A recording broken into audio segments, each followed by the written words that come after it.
الحمد لله وكفى وسلام على عباده الذين اصطفى أما بعد فقد قال النبي صلى الله عليه وسلم الدال على الخير كفاعله أو كما قال عليه الصلاة والسلام۔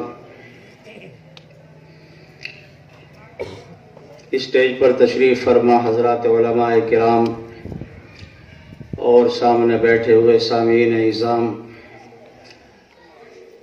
جامعہ زکریا للبنات کا جلسہ اس سے پہلے بھی ایک بار ہو چکا، لوگوں کی نگاہیں اسی طرف لگی ہوئی ہیں، علاقہ اس کا اس طرح منتظر کہ جس طرح رات کی اندھیریوں سے لوگ اکتا کر سورج کی روشنی کے امیدوار ہو جاتے ہیں، اور پھر جب سورج نکلنے کے قریب ہوتا ہے وہ پھٹتی ہے تو لوگوں کی خوشیاں دوبالا ہو جاتی ہیں، وہ خوشی کی وجہ سے جھومنے لگتے ہیں۔ یہ ظاہری سورج ہو یا علم و حکمت کا سورج ہو، دونوں کی بات یکساں ہے۔ اگر دنیا والے اس دنیاوی سورج کے آنے سے اور اس کی آمد پر خوش ہوتے ہیں تو علم و حکمت کے ان چراغوں کے جلنے سے اہل ایمان اور اہل دل خوش ہوتے ہیں۔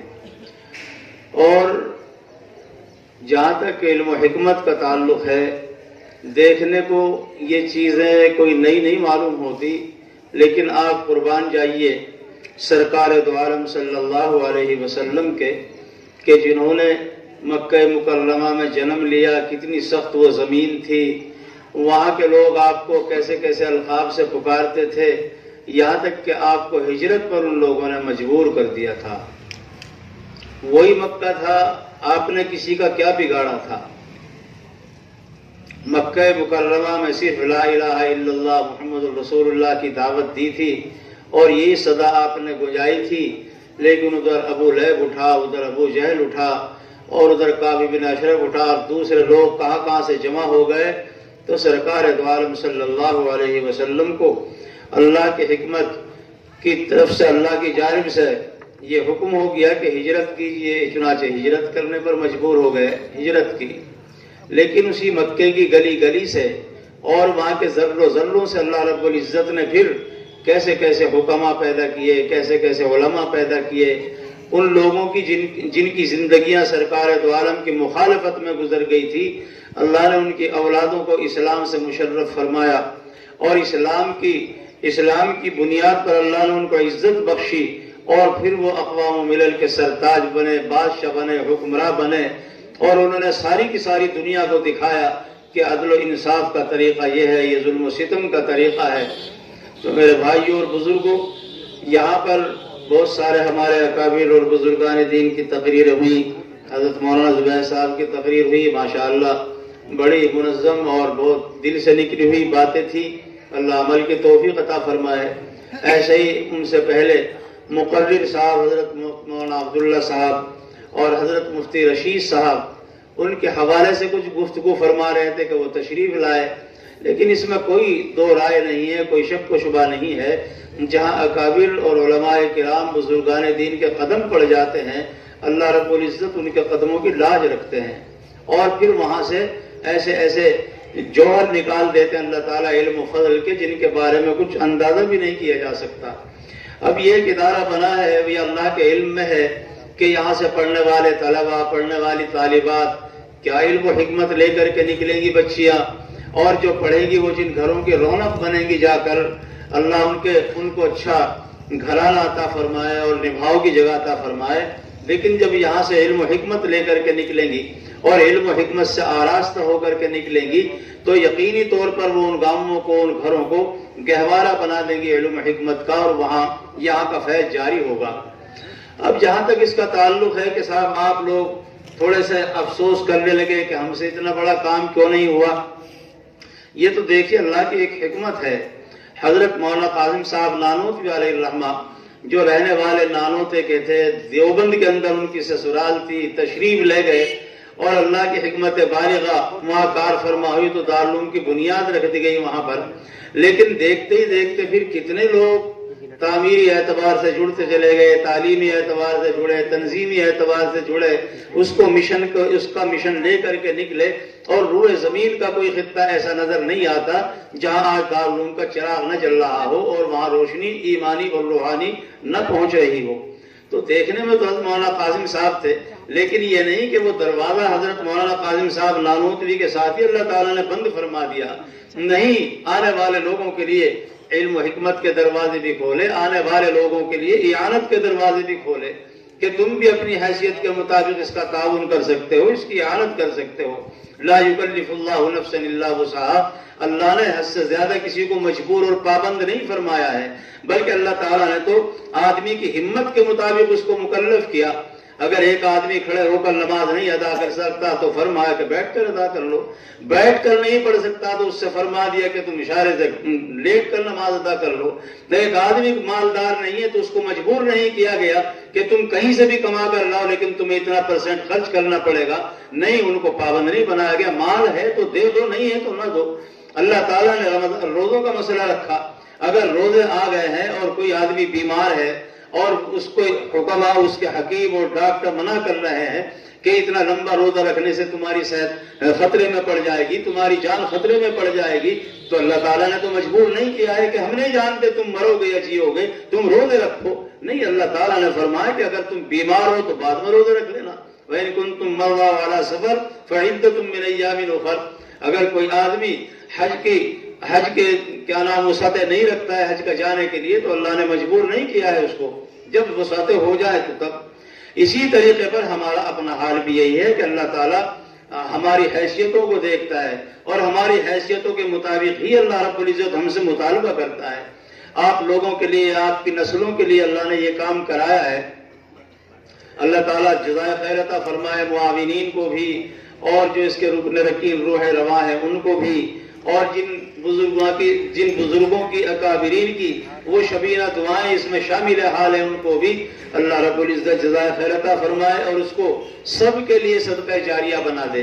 تو دیکھنے میں تو یہاں اگر 10 بچیاں بھی فارغ ہو گئیں پڑھ کر فی الحال تو دیکھنے میں تو وہ 10 ہوں گی، لیکن یہ اللہ کے علم میں ہے کہ 10 کی وجہ سے 100 پڑھنے والی بنے گی، یا ان کے 10 کے ذریعے 10,000 پڑھنے والی بنے گی، اور وہ سلسلہ پھیلتا ہوا چلا جائے گا اور پھلتا ہوا چلا جائے گا۔ تو دیکھنے میں تو ادارہ اگر 1 سال کے اندر 10 بچیاں بھی فارغ کر کے دیتا ہے قوم کو تو دیکھنے میں تو وہ 10 ہیں، لیکن یہ اللہ کے علم میں ہے کہ ان 10 کے ذریعے پھر کتنی بچیوں کے اندر وہ علم فضل منتقل ہوگا، وہ 10,000 ہوگا۔ تو آپ یاد رکھیے گا اور یقین جانیے اس بات کو کہ جو لوگ اس کا تعاون کر رہے ہیں، اور تعاون کے ہمارے کسانوں کے حلقے میں خاص طور سے ہمارے ہاں بھی ایسا ہوتا ہے، کسانوں کا علاقہ ہوتا ہے تو وہاں انہی موقعوں پر جلسے ہوتے ہیں۔ گنے کے ماشاءاللہ فصل ہوتی ہے تو عام طریقے پر ہمارے ہاں کسان لوگوں کا، مسلمانوں کا، ہمارے بزرگوں نے یہ ذوق بنایا کہ اللہ رب العزت نے تمہیں اپنے فضل و کرم سے تمہاری کھیتی میں برکت عطا فرمائی، تم کو یہ عطا فرمایا ہے، اس میں تم ایک حصہ دین کے واسطے خرچ کرو۔ چنانچہ وہ اب دیکھیں گے، ابھی پرسوں ہم ایک جگہ ہرسولی میں تھے تو ماشاءاللہ کوئی 1 لاکھ، کوئی 50,000، کوئی کچھ اس طریقے سے وہ سب تعاون کر رہے تھے، اور دیکھتے ہی دیکھتے تھوڑی دیر میں 10 لاکھ روپے وہاں پر جمع ہو گئے۔ ہرسولی مدرسے میں 10 لاکھ روپے جمع ہو گئے۔ اور کسانوں کا حال یہ، چونکہ ان کا ذہن بنا ہوا ہے کہ محنت سے کچھ نہیں ہوتا، محنت تو خدا جانے کتنے لوگ کرتے ہیں، لیکن دینے والی ذات اللہ کی ہے، اس نے ہمیں عطا فرمایا ہے، اور جب ہم حق ادا کریں گے تو انشاءاللہ اس کے خزانے میں کوئی کمی نہیں ہے۔ اللہ رب العزت اپنے فضل سے نعمتوں کے دہانے کھول دے گا، اور پھر آپ اس کی برکات اور اس کے ثمرات اپنی آنکھوں سے مشاہدہ فرمائیں گے انشاءاللہ۔ اب گنے کی فصل کے بعد دوسری فصل آتی ہے گیہوں کی۔ ماشاءاللہ ہم دیکھ رہے تھے، کہتے آ رہے تھے کہ بھائی ہمارے علاقے سے زیادہ اچھی فصل یہاں معلوم ہو رہی ہے گیہوں کی ماشاءاللہ۔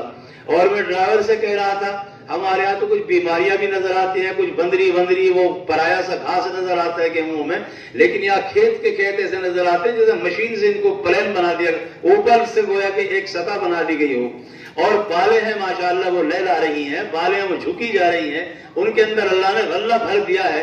تو وہی ذات جس نے اس کو اس حالت میں بنایا، وہی ذات اللہ رب العزت کی ہے کہ اس غلے کے اندر برکت عطا فرمائیں گے۔ ہمارے استاد محترم حضرت علامہ رفیق صاحب نور اللہ مرقدہ، شیخ الحدیث مفتاح العلوم جلال آباد، وہ چونکہ دیہات میں بہت انہوں نے مدرسے اور مکاتب قائم کیے اور کسان لوگوں کا طبقہ ہے تو کسانوں کو متوجہ فرماتے، ارے بھائی ہم سنتے چلے آئے ہیں، لوگ کہتے ہیں نیا غلہ آئے تو نہیں کھانا چاہیے، پرانا ہی کھانا چاہیے۔ کیوں کھانا چاہیے کہ صاحب نئے غلے سے دست لگ جاتے ہیں، پیچش ہو جاتی ہے، اس کے اندر گرماہٹ ہوتا ہے۔ حضرت علامہ صاحب فرماتے ہیں میں تمہیں ایک نسخہ بتاتا ہوں اور تجربہ کر کے دیکھ لو، تمہیں دست نہیں لگیں گے۔ اور عورتیں ہوتی تو عورتوں سے فرماتے، مائیں بہنیں بیٹھی ہیں، میں ان سے کہتا ہوں جب تمہارے گھر میں غلہ آئے تو تم قسم کھا لینا کہ جب تک اس کا 40واں نہ نکالو اس وقت تک تم اس میں سے دانا نہیں چھوڑو گی، نہ تمہارے بچے کو دست لگیں گے، نہ تمہارے میاں کو دست لگیں گے، نہ تمہیں دست لگیں گے۔ اور کر کے دیکھ لو۔ اب وہاں کا ماحول ایسا بنا کہ ادھر تو غلہ آئے گا ٹرالیوں میں بھر کر، اور وہ فوری طور پر کتنی بوریاں ہوئی ہیں، 40 بوری تو رکھو، ایک بوری پہلے یہاں پر، اور ہم نہیں اس میں ہاتھ لگائیں گے۔ کسی کا 80 بوری ہو گئی تو رکھو 2 بوری یہاں نکال کر۔ وہ ایک ماحول بنا، اور وہ بزرگان دین کابرین کا ماحول بنایا ہوا ہے جنہوں نے قسم پرسی کی حالت میں ان اداروں کو قائم کیا تھا، دارالعلوم کو قائم کیا تھا۔ وہ ساری کی ساری سلطنتیں اور وہ سارے کے سارے رجواڑے جن کا تعاون چلا آتا تھا وہ سب وقت ختم کر دیا گیا تھا، ان کے وظیفے ختم کر دیے گئے تھے، لیکن انہوں نے اللہ کے نام پر بیڑا اٹھایا اور اپنے غریب کسانوں کو پکارا اور کہا اللہ نے جو تمہیں دیا ہے تم اسی میں سے خرچ کرو، تمہارے گھروں میں بھی برکت ہوگی اور تمہاری برکت سے انشاءاللہ یہ ادارہ پنپے گا، پھلے گا، بڑھے گا، اور دنیا کے کونے کونے سے یہاں پر علم دین حاصل کرنے کے لیے لوگ آئیں گے، اور پھر یہاں کے ذریعے انشاءاللہ علم کی شمع، علم کی شمعیں خدا جانے کہاں کہاں تک پہنچیں گی۔ تو میرے بھائیوں اور بزرگوں، یہ ماشاءاللہ ہمارے لیے خاص طور سے اس علاقے کے لیے بہت بڑی نعمت ہے، نعمت غیر مترقبہ ہے، اس کا اندازہ نہیں کیا جا سکتا ہے۔ اس کا اندازہ تو کل ہوگا جب اس کا صلہ اور بدلہ ملے گا، اس کا اندازہ تو کل ہوگا قیامت کے دن جب آپ کی بچیاں پڑھ پڑھ کر یہاں سے نکلیں گی اور وہ دین کی اشاعت کریں گی، اور پھر جب صلہ ملے گا تو لوگ کہیں گے دیکھ کر جزاک اللہ کے چشمم باز کر دی، مرابا جانے جا ہمراز کر دی، ارے قاری سلیم صاحب تمہیں اللہ جزائے خیر عطا فرمائے، تم نے جو ادارہ قائم کیا تھا وہاں پر اور تم نے جو وہاں مدرسہ بنا دیا تھا، اس کی وجہ سے ہمارے علاقے کے اندر جو علم و فضل پھیلا اور دین پھیلا، اس کی برکات آج ہم اپنی آنکھوں سے دیکھ رہے ہیں۔ اور ہم تو کہتے ہیں، ہمارے بزرگوں نے فرمایا، لوگ تو سمجھتے ہیں کہ صاحب آخرتی میں اس ثواب کا تعلق نہیں، دنیا میں بھی اس کا صلہ ملتا ہے، قلبی سکون ملتا ہے، قلبی اطمینان حاصل ہوتا ہے، اللہ تعالیٰ عزت سے اس کو نوازتے ہیں، ہزاروں قسم کی برائیوں سے اللہ ان کو محفوظ فرما لیتے ہیں۔ تو دنیا کے اندر بھی ان کی برکات اور ان کے ثمرات ہمیں ملتے ہیں، اور آخرت میں تو انشاءاللہ تعالیٰ ملیں گے۔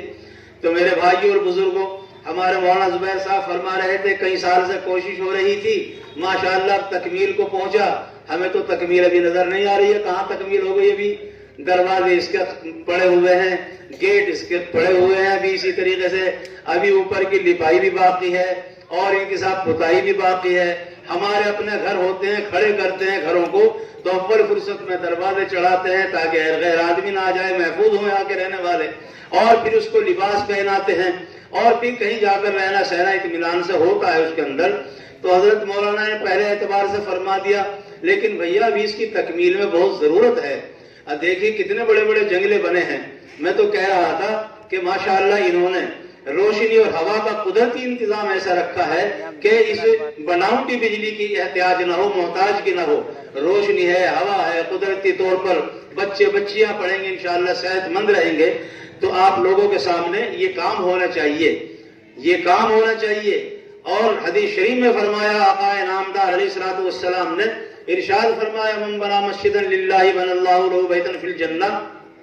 اور ایک حدیث میں فرمایا، اگر کوئی آدمی چڑیا کے گھونسلے جیسی بھی مسجد بنائے گا، اللہ اس کے بدلے میں اس کو محل عطا فرمائیں گے۔ تو لوگوں نے اپنی اپنی ہمت کے مطابق لانا شروع کر دیا تھا۔ وہ مدینے کے کاشتکار لوگ تھے، کوئی کھجوروں کے پتے لا رہا ہے، کوئی ستون، کوئی ان کے تنے لا رہا ہے، اور کوئی ان کا جھنگاؤ لے کر کے چلا آ رہا ہے، اور اس زمانے میں بانس ڈال کر ان جھنگاؤ سے ان کا پٹان کر دیا گیا، تو ان کا وہ کام آیا۔